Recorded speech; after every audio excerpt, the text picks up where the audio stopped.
Cláudio Dantas, agora vamos conversar com ele sobre isso. Bom, eles podem até não abocanhar aí boa parte dos impostos, mas vão dar um jeito de se aproveitar politicamente, é claro, das Olimpíadas, como tem feito, né? A gente pode ver até aí o sem noção, para não dizer outra coisa, Felipe Neto aí se aproveitando, trazendo a informação de que, segundo ele, Rebeca Andrade não votou em Bolsonaro, enfim. Eles dão um jeito de se aproveitar de qualquer forma. Como é que você tem visto essa tentativa do governo Lula de se aproveitar das situações aí, inclusive nessa questão que envolve os impostos? Boa tarde para você, Dantas. Boa tarde, Mariana. Boa tarde, Serrão. Marco Antônio, boa tarde a toda a nossa audiência. Muito obrigado aí pela pauta, né? Essa pauta realmente ela é muito interessante, porque você já citou o Felipe Neto. Então já vou começar, vou inverter, eu ia citar o Felipe Neto, mas vou inverter aqui e já vou começar pelo Felipe Neto. Veja, o Felipe Neto, dias atrás, foi ao Twitter, ao X, e foi defender a taxação dos prêmios, né? Não das medalhas, mas dos prêmios. Então foi defender a taxação, disse que era normal, que era assim em todo o resto do planeta, na maioria dos países, etc. e tal, e que o governo estava fazendo certo em taxar. Até o Lula anunciar a MP. Aí hoje ele voltou ao Twitter dizendo que maravilha, né? Tá aí o Lula com essa decisão, vai deixar muito bolsonarista chorando. Então, assim, gente, não há lógica, né, nas manifestações desses militantes de redes sociais. É preciso que a gente tenha claro que essas pessoas não podem ser referências, elas não podem ser referência para a formação da opinião de cada um de vocês. Essas pessoas a gente não sabe nem que tipo de relação tem. E aqui é um recado para a turma da esquerda que segue o Felipe Neto. Não sigam um sujeito que vocês não conhecem o que tipo de relação, que tipo de interesse que ele tem, qual é a relação, se existe uma relação para além da relação política, será que existe uma relação financeira, será que o Felipe tem algum contrato com a SECOM através de terceiros? A gente não sabe. A gente sabe que ele tem contratos com ONGs internacionais de pauta globalista e que está sempre nas redes defendendo essa agenda. Ele já admitiu isso publicamente. Mas de resto a gente não sabe. A gente sabe que ele já disse claramente, né, que avisaram para ele que não iam taxar as blusinhas, né, e que ele então ficou revoltado, porque como é que ele ficaria com cara de idiota para os seus seguidores, porque ele disse que não iam taxar, porque alguém do Palácio do Planalto disse, e acabou que foram taxadas as blusinhas. Então a gente não sabe se ele participa de reuniões de pauta da SECOM. O fato é o seguinte, a gente tem que seguir uma lógica. E qual é a lógica? E aí eu sou obrigado a discordar do meu amigo Serrão, que eu concordo 99,9% das vezes. Mas eu acho que o atleta de alta performance, né, como a própria Rebeca, que é incrível, a Rebeca hoje tem 12 patrocinadores, recebe salário do Flamengo e ainda recebe o Bolsa Atleta. Dos 12 patrocinadores, que agora devem virar uns 50, né, com essas vitórias incríveis dela, só com os 12 ela tem uma receita mensal de R$400 mil, segundo saiu na imprensa.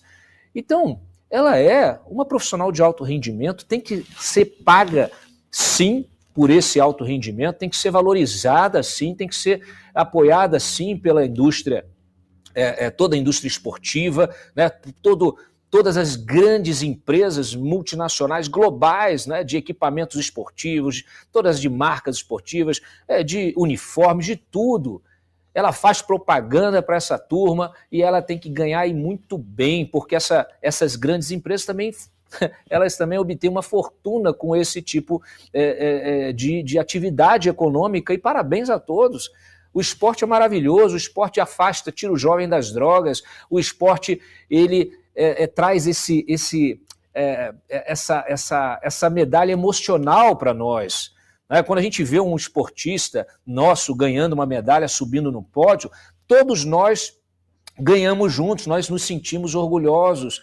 Mas eu acho que o aluno que ganha a Olimpíada de Matemática também. E no final das contas, eu acho que a política esportiva ela tem que ser repensada. Ela não pode ser tracionada por medidas populistas. Eu vi, né, toda a rede começou a bater, começou a brincar com essa história de taxação de medalha. A gente sabe que não é a medalha que é taxada, é o prêmio em dinheiro que é pago pelo COB como um incentivo também, e pelo COI como um incentivo a esses atletas. Mas por que esses atletas não podem pagar o seu imposto de uma atividade que é a atividade profissional deles, como é a do contador, a do jornalista, a do médico, a do advogado? Por que criar uma exceção para a categoria? Por quê? Porque nós precisamos incentivá-los. Não.